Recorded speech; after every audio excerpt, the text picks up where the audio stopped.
Les Français aux urnes, plus de 44 millions d'électeurs sont appelés ce dimanche à voter pour choisir leur nouveau président parmi 10 candidats. En métropole, les bureaux de vote ont ouvert, décalage horaire oblige. Ce sont les Français qui vivent sur le continent américain, en Australie ou en Asie qui se sont rendus en premier aux urnes. Mais le coup d'envoi de ce premier tour a été donné en Outre-mer. Amélie Canou. Allez-y madame, vous pouvez voter. À voter. Beaucoup sont venus en famille. Une partie des 6 000 Français installés au Vietnam sont venus au bureau de vote de l'ambassade de France à Hanoï.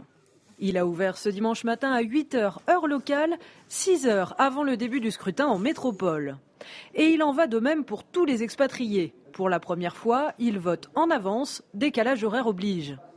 15 000 Français vivent ainsi en Australie et ceux qui se sont déplacés aux urnes comptent bien rappeler aux 10 candidats que même à 17 000 km de Paris, leur voix compte.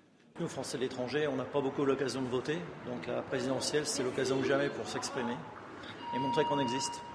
2 200 000 Français vivent hors du territoire national. Un peu plus de la moitié sont inscrits sur les listes électorales consulaires. Et parmi ces électeurs, comme ici à Tokyo, beaucoup souhaitent que le futur président combatte la crise économique qui frappe la France.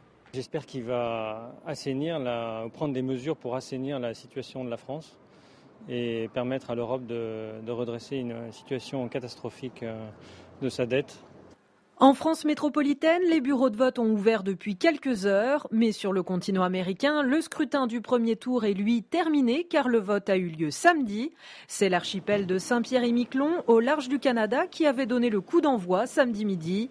Mais pour tous, la divulgation des résultats aura lieu en même temps, ce dimanche à 20h, heure de Paris.